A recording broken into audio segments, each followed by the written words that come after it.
This is all garbage, and everybody knows it. And if you murder more American troops on behalf of your corporate donors, there's going to be political hell to pay, and I guarantee it. The question remains, are we going to war with Venezuela? Well, Trump's war hawks are all assembling as we speak to plan their next move.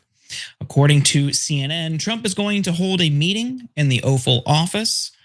The guest list includes Secretary of Defense Pete Hegseth, Chairman of the Joint Chiefs of Staff General Dan Caine, and Secretary of State Marco Rubio are expected to attend, as well as White House Chief of Staff Susie Wiles and Deputy Chief of Staff Stephen Miller. Trump has already attacked very small boats while deploying very large boats. Here is a graphic representation of the US military presence. 15,000 troops have been sent to the area along with a major aircraft carrier and over a dozen ships in total. The Pentagon is calling it Operation Southern Spear. Trump also admitted to allowing the CIA to operate in Venezuela. The New York Times reported a few days ago that Trump had spoken directly with Venezuelan President Maduro. When asked about the call, here's Trump's response. The New York Times under any fault in Maduro, did you? I'm going to comment on it. The answer is yes. And can you tell us a little bit No, I can't do that. Mr. President, did you say it went well? I would say it went well or badly.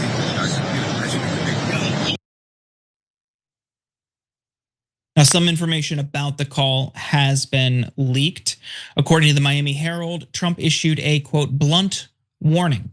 The US message to Maduro was direct. Safe passage would be guaranteed for him, his wife, and his son only if he agrees to resign right away. Maduro reportedly refused Trump's request, and that's the last time the two spoke, though Maduro allegedly wanted to continue the conversation. After Trump's announcement on Saturday that Venezuelan airspace should be considered closed in its entirety, the Maduro government attempted to place another call to Washington, but received no response. Trump has also warned that he would be stopping trafficking by land as well as by sea very soon. And again, another reminder with all of these conversations, Venezuela is not a major player in the global drug trade. Their neighbor, Colombia is, but not Venezuela. Cenk, the question is for you, are we going to war? So yeah, the question is Trump bluffing or not? So if he's bluffing and he pulls up all these warships and he does the angry call and says you got only a short time to live, you better turn yourself in and we'll give you safe passage for your wife and your kids, etc. And if it works and he leaves and then ExxonMobil's CEO becomes the new president of Venezuela, I guess all is well, a coup well done. I'm not in that camp. I don't want that. I think it's ridiculous that we meddle in other people's affairs and not for the benefit of America, but for the benefit of corporate donors who would like that oil, etc. But that's where the damage is limited.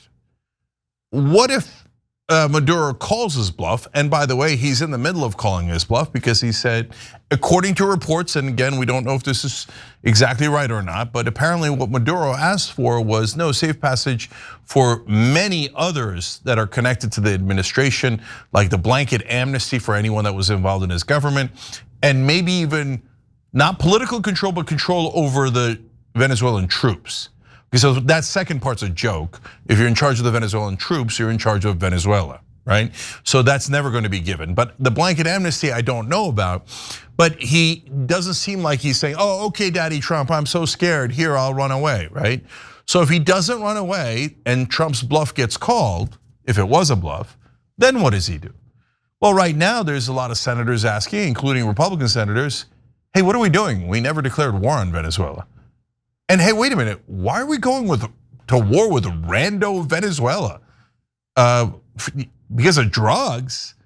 Okay, I mean, I don't want this to happen under any circumstance, but Mexico and Colombia are 10, 20, 200 times the issue with drugs. China with producing some of the parts for fentanyl is an issue. Afghanistan is a huge issue. Are we going back into Afghanistan? All those countries are a much bigger problem in the drug trade than Venezuela is. On the other hand, Venezuela has the largest oil reserve in the world. I'm sure a coinkydink. By the way, barely mentioned in mainstream media. Like, oh yeah, oh by the way, paragraph 15, largest oil reserve in the world. And according to reports, here comes more of a mystery. Maduro has already said, oh, you can take our oil, just don't kill me, right? All right, that's already horrific. Like this is the kind of diplomacy we're doing on behalf of corporations, not us. But again, the damage would be a little bit limited there, but we apparently didn't take his offer. So at the end of the day, everybody's scratching their heads, Jordan, going, what the hell's going on here? Is he really gonna invade Venezuela? That sounds mental, but he's definitely threatening to. So what do you think? Do you think he's gonna do it or not? Yeah, I absolutely think he's going to do it because it's not about stopping drugs. It's not about protecting the homeland. It's about oil. And I think you can see, I mean, they're openly admitting it. Today we had yet another example. This might be something worth covering tomorrow night. It happened shortly before the show. But Representative Maria Salazar of Florida was on CNN today openly celebrating a potential $1 trillion windfall for US oil companies if Maduro is ousted. I mean, they're not even trying to pretend like it's about some abstract concept or notion of freedom or liberty like they did in the Middle East in the 2000s. The war on terror, of course, it was a front for oil companies and other resources. Here, they've wanted Venezuela's oil for years, Cenk.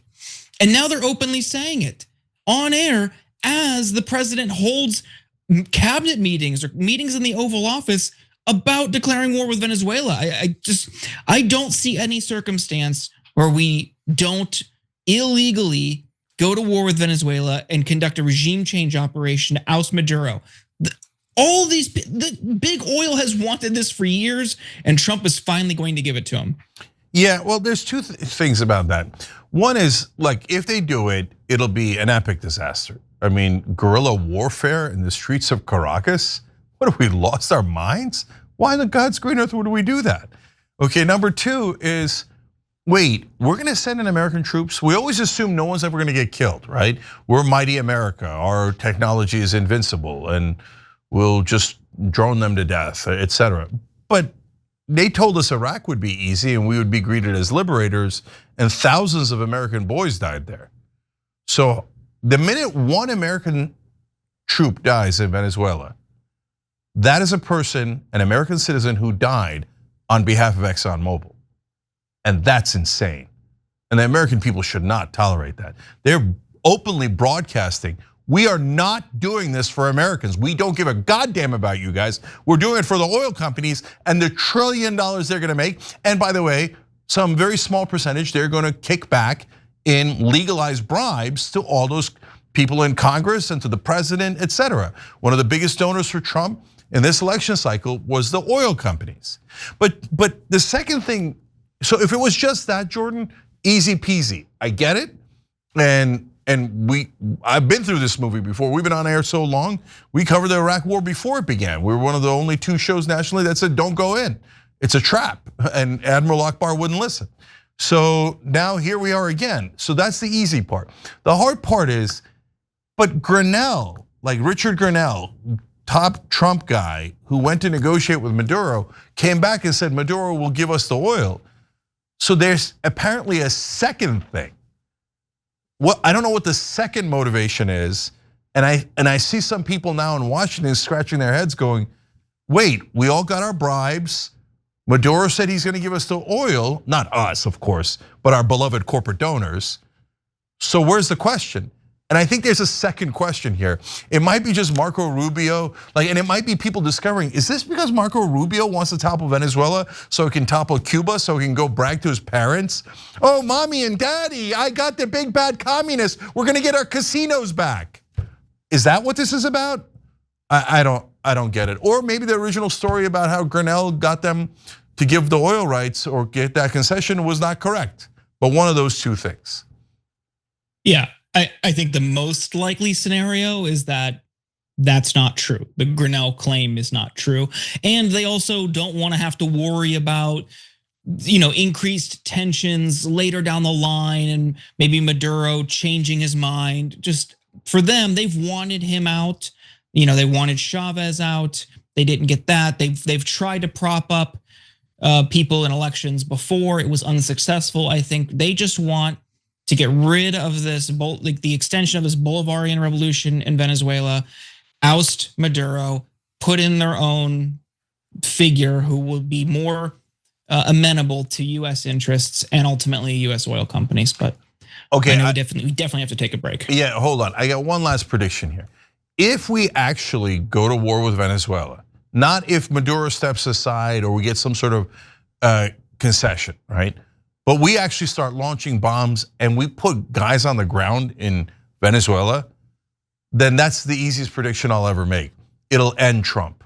It'll be such a political disaster that he won't be able to recover from it, because that's the most outrageous mental war that I've ever seen, completely and utterly unnecessary, done 100% because of corruption to help his donors.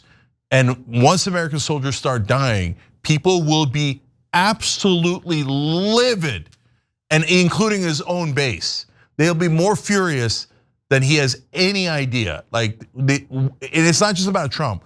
Washington won't know what hit them if they actually start this war with Venezuela, because everyone knows it's totally based on lies and very thin lies about drugs and fentanyl. There's no fentanyl coming from Venezuela. There's barely any cocaine coming from Venezuela. Cocaine is Colombia, fentanyl is Mexico, China. This is all garbage, and everybody knows it. And if you murder more American troops on behalf of your corporate donors, there's going to be political hell to pay, and I guarantee it. Every time you ring the bell below, an angel gets his wings. Totally not true, but it does keep you updated on our live shows.